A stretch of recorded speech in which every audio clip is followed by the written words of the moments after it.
corpulent air hung heavy with humidity. Spanish moss dripped like ghostly fingers from cypress trees. The nearby Red River, swollen with the recent rains, churns its murky waters, carrying whispers of secrets from the depths of the swamp. Elias Stone emerges from his ramshackle cabin on the outskirts of the city of Alexandria. His weathered face is etched with fatigue, and the cybernetics of his left arm creak as he stretches his aging limbs. He sips from a shining, steaming tin cup of chicory coffee, the bitter scent and brew of it a welcome jolt to his senses. He stands and watches as a figure emerges from the fog, unsurprised as a lizard folk courier bearing a message sealed with a symbol of the Bayou Brotherhood. The melted wax showing 3 claws with a weeping willow just behind it. Elias breaks the seal with a practiced snap and reads the hastily scrawled note. Stone, we need your help. A young Simvan girl has gone missing, last seen near the Voodoo Quarter. Rumors say she was taken by the Psy Stalkers. They've been getting bolder lately. We fear they may be planning something dangerous. We need someone discreet to investigate. Someone who can move unseen in the city shadows. You are our best hope. Come to the swamp wall at dusk. We will be waiting. At the bottom is a simple signature. It's not difficult to make out. 4 letters. Grok.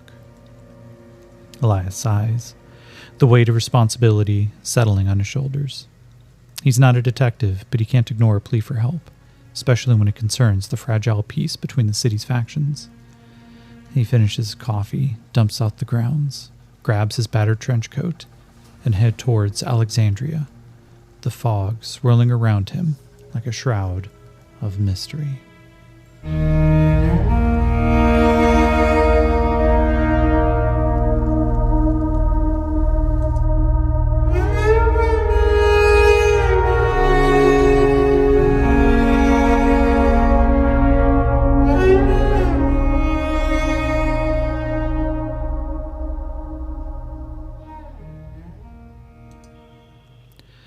So welcome to Season 3 of Dying Sigh. We are picking up with a brand new character, one that I had thought about and designed for a little bit. Not expecting the ending of Season 2 to happen the way it did, but every ending is an opportunity to start fresh, right? We are coming in now in the Louisiana swamps, far, far to the south from where we were before. The Great Gulf itself has now swallowed up so much of the coastline out here that New Orleans is long gone, a buried treasure at the southern tip of the former United States. The swamps have taken over all. And out here, what few cities actually remain, we find people, and not just humans. The swamps accepts all, those who can survive it, those who can live it, those who are willing to sometimes get a little dirty, can find an amazing life out here. And by amazing, it is still life. We come in as we start observing the kind of heavy-booted thumps as our old man, Elias Stone, continues walking. The heavy trench coat is rolled up to his shirt sleeves. At his hip, just underneath the ankle-length coat, battered and though distressed, the leather itself has been well maintained and taken care of. A laser pistol swings, the impression obvious. He's not trying to hide the fact that he is armed. The boots are slipshod over his khaki pants. The dark blue shirt and the bright, almost neon blue tie that he wears, a classic throwback to fashion long since gone. His silver hair is completely pulled back, a little bit of an undercut that is now completely grown out, but not nearly as long as what's left on top. He keeps it in a loose bun just simply because of this goddamn humidity he complains about all the time. He stalks forward, one hand in a pocket, the other one just playing with a very basic-looking metal card. On the outside, it is just black. There's no strips, there's no breaks on it. But those who would recognize it as a credit chip. And these are the pieces that are used for transactions. They are the currency as it goes forward now. And he kind of flips it around in his hands. So we come into our very first scene. Now, I have a couple of characters on here, and I have a couple of threads already prepared. I'm going to try to run this particular adventure, this character, with some alternative rules to the Mythic Game Master emulator. One is on how we're going to be doing the chaos factor and the kind of like opening determining chaos rolls. I have been doing it wrong. Well, not wrong, just not the way the book prescribes that I'm attempting to follow. In that when I do an interrupt scene, it's not supposed to be an interrupt scene as in I determine the nearest course of events, but instead it's effectively going to be me rolling for a random event. In addition, to speed up the rolls for fate questions, I'm going to be using one of the alternative rules. Instead of doing a percentile die from 1 to 100. Instead, I'm going to be doing a D10, adding a couple modifiers to it based on the chaos factor and the understanding for the fate roll questions, and then it's 2d10 rolled together, combined, and anything that is an 11 or more is a yes. So no more hunting over a giant matrix. Instead, I'm going to be doing this with the idea that if it rolls an 11 or more, then I am likely going to get a yes answer. So now Elias here. He doesn't seem uncomfortable in the swamp, but he doesn't also seem to be native to it. The lizard man courier who is walking alongside him it seems to almost blend into the background. Elias doesn't seem too particularly disturbed by him. Keeps glancing over. He sees the very basic clothing that he's wearing. Pants that look like they were shredded just to get him over the scaly legs. A leather harness that is just enough to hold up a pistol, and then a very simple breastplate because the swamps are still dangerous. We watch Elias trotting through the swamp, and we will start by the first fate question, which is, now, Elias knows how to get to Alexandria, but does he know, or I guess the question really is he coming in to actually go find and take this job? I'm assuming so. So I'm actually going to give this very first roll here. Nearly certain. Chaos factor of 5, so we're starting off. Nearly certain is +4. We have to get an 11 or more. We rolled a 14 plus 4. That's 19. It's an exceptional yes. Elias himself stalks through, and his mind is already beginning to ponder what's going on. Oh, these side stalkers. Now be aware I haven't fully determined what Elias's accent's going to sound like, so bear with me here. But Elias knows what's going on, and we will start, actually. Let's give him a common knowledge roll. See if he has any inkling. Let's see, his common knowledge is a D4. So, here we go.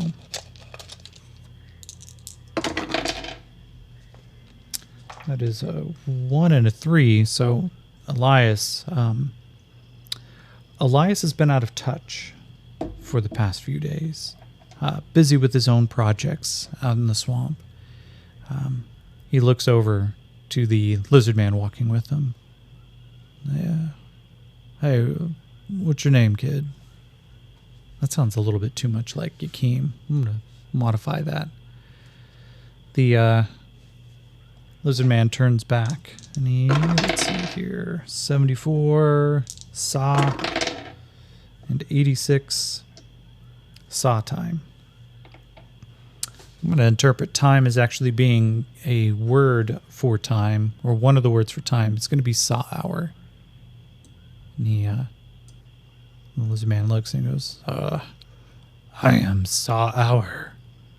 You are Old Man Thunder, yes. And Elias nods his head and goes, Yup, that's what some of them called me. Sorry, I still don't like that accent. The half of this particular episode will just be me fucking around with accents, so get used to it. At least I'm not going to be doing some terrible Cajun accents yet. And Elias just kind of looks him up and down and goes, what's been going on in the city? What's the big hubbub? Why the fuck would the Psystalkers be taking Simvan kids? What's going on? And I'll give the lizard man a D6 in common knowledge. He gets 3. He shrugs. Goes, Grok told me to deliver this to the outskirts. He said to find you. Sour here. I am best stalker. I am best at finding. Okay. So do you know anything about the girl? Or should I just wait? Because Grok said he'd fill you in. Okay. All right, Sour. You're a wealth of information, man. All right. Lead on. And the two of them go trudging through the heavy swamp, trying to pick the best portions of the ground to walk on. This is probably... I'll give a nice little survival roll here. So...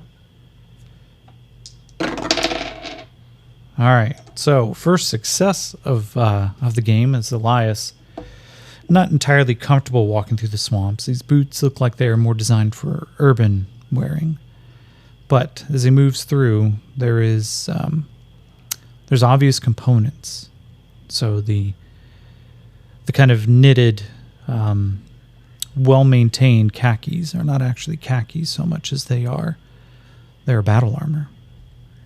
Knee pads, shin pads, thigh pads, cleverly disguised as what looks like urban clothing. The dark blue shirt underneath, it doesn't entirely move with his body, as there is a breastplate hidden well underneath. And the coat, as it kind of sits just under his shoulders, it doesn't sit close to the body, and instead there's another plate, obviously in the back. Elias is using some of this. There's a slight sound that comes from it. And his arm, cybernetic as it is, it looks old tech. It's not covered in the kind of like modified flesh, nor is it the beautiful chrome shining pieces that cyborgs tend to have. This one looks almost skeletal. There is deep red new steel pieces that connect where the elbow should reach all the way over to the wrist, and instead they look like I-beams that are just connected. Even the hand, though there is a fake, almost flesh-toned piece of leather over top of it to make the hand look like skin, it doesn't quite match the rest of his body type. And as Elias continuously keeps his hand in his pocket, occasionally he flexes the fingers. Small ribbons go up the cybernetic arm. They obviously connect back to the wrist as each finger itself flexes. And Elias, almost like he's fidgeting, just keeps opening and closing. And the sound that echoes over the insects and the frogs and the life that lives out here. It just... as each one of these little pistons moves of its own. Let's see. Considering you got a success, Elias and Sour takes almost a full hour to get to Alexandria. And as they approach this first town, this city, quite frankly, we get our glimpse of Alexandria, Louisiana as well. It's nestled into the banks of the Red River, though A bare 2 miles away from the bay itself, as the Red River kind of loops around like a mother's arm wrapped around their child. It swells and flows. The deep, murky pits of this waterway eventually spill into a broken delta that just cuts across with a bunch of tiny islands spread throughout. The water itself almost seems to rush willingly, where it was slightly sluggish before on occasion, and the bay accepts the deep brown. The thick, muddy water seems to just spiral as it touches into the blue of the Great Bay here. And sitting there, controlling this connection piece, is the city of Alexandria. 20,000 souls live here, primarily a ramshackle town. The city itself looks like it is mostly made up of corrugated metal, stone bits, and the ever-present Spanish moss that just seems to take up its own residence. It hangs down, obscuring windows, only cut aside when it blocks a door. It loops itself off of these trees, and as an uninvited guest, just takes up as much space as it possibly can. The cobblestone, where it is present, gives way every now and then to freshly paved asphalt, but it's few and far between, only those major thoroughfares where the merchants move trucks through. Because Alexandria also has a powerful port that they use to maintain some semblance of control out here. Along the, the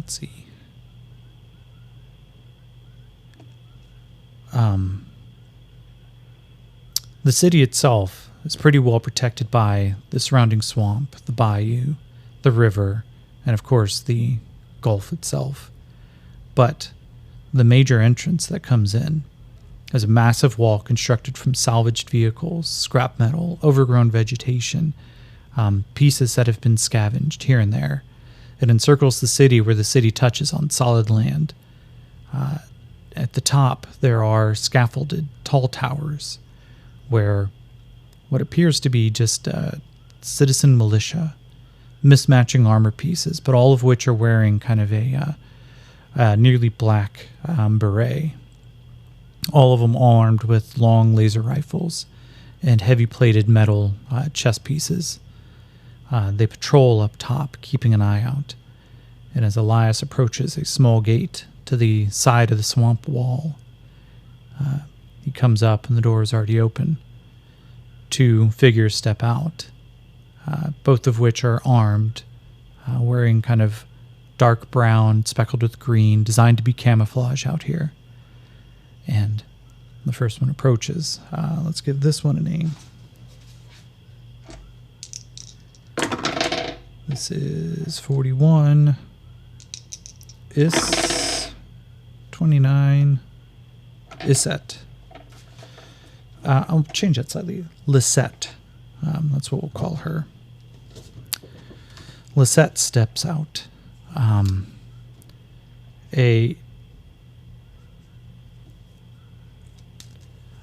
toned, strong-looking woman, and she approaches, coming directly up. Let's ask a fake question. I'll say this is... we'll call this one likely. So that's a +1, chaos factor of 5, so this is only +1. Does Lisette know who Elias is? So that's a 99, so that's an 18, +1 is a 19, exceptional yes. Here's a question. So, does Lisette owe Elias any favors? It's 10.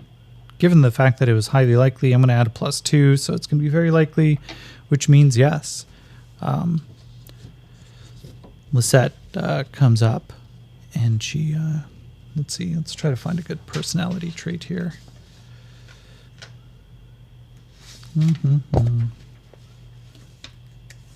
I know that there was a great personality descriptions, or character descriptions. We'll do that one first. 43. disagreeable. 14, awkward. She, as Lisette steps forward, 39, fastidious, 23, committed. She looks up and down at Elias, stepping out of the swamp.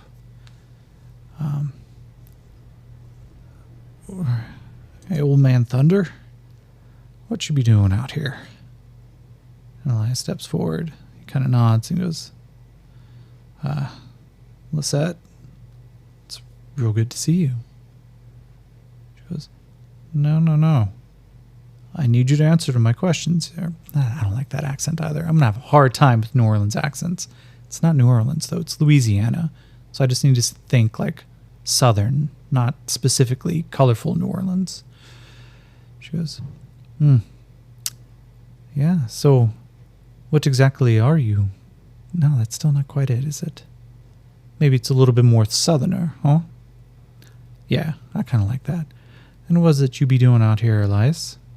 You coming all the way to Alexandria? You've given up on your swamp? I need to know your business coming into the town. He goes, Oh, Lisette, come on now. How long have we known each other? I did a job for you.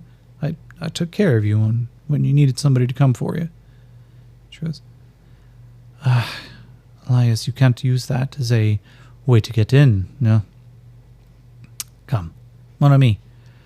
I need you to tell me, are you here on business or are you on pleasure?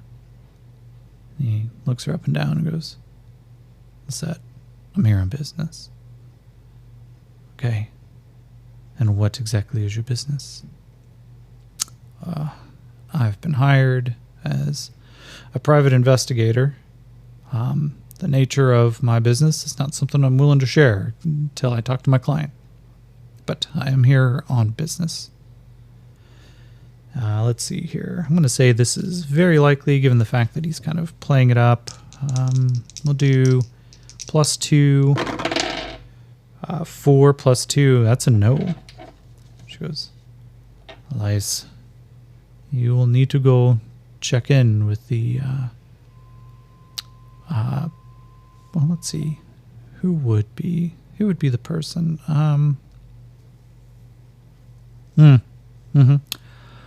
I am going to need you to go check in with, I believe it's Deputy Cobb on duty. Yes? He will be able to make sure that you are all up to date and that you have your license. Oh, Lisette, you're busting my balls here. Come on, what's it going to take? Just let me in through the gate. I don't need to go talk to Cobb. You will go talk to Cobb, or you will not come in. Yeah? Fine. You know what?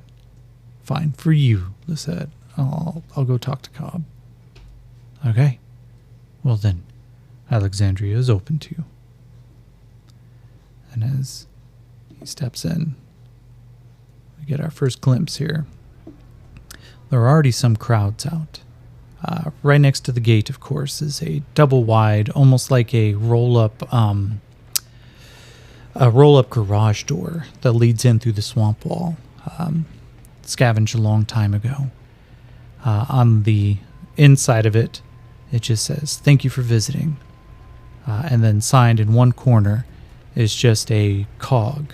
And it says, "Love Gears." A small hover van moves through. On the outside, it just says, "Farm Stock." And the sounds that come from it are just the constant bleating, mooing combination of animal sounds. Small enough van, but sounds like it's got quite a heavy haul. The rest of the town, obviously already awake. There's the smell of coffee being passed around. Vendors walking through. A church bell rings off in the distance. There is no immediate church that can be seen, but some of the folks don't seem to pay it too much mind. As the sprawling bazaar that's in front just keeps moving on and on and on, there is just a call out every now and then. Just, hey, scrapper! Hey, scrappers! And then a couple people chuckle. I've got fresh scrap right here. Come and pick up your amazing finds. Tinker with new creations. See what has come from the north. Elias steps through some of the crowds. It's a motley crew. Not blended human.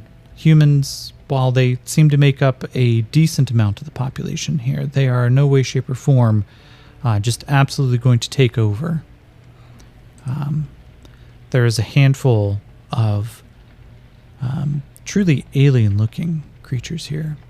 Some walk by on long, stilted legs, quadrupeds that seem to have eye stalks that move up and above. Another one who walks by with almost like an alligator face, cigar dangling in between sharp, almost shark-like teeth, and a long tail that is holding a spanner. Another couple that we recognize as the Finoti, the almost armadillo-looking faces, the big ears, dressed for all the world like homesteaders. One of them holds up a long piece of unwound gingham, and another one is just taking a small knife and running it across. No, I can see here that you haven't actually embedded it with the crystals that we talked about. Well, I didn't have time to actually take care of it, as the voices fade into the background. Another group moves through, scavengers all, and we just see Elias looking around, spotting a door, and walking directly to it.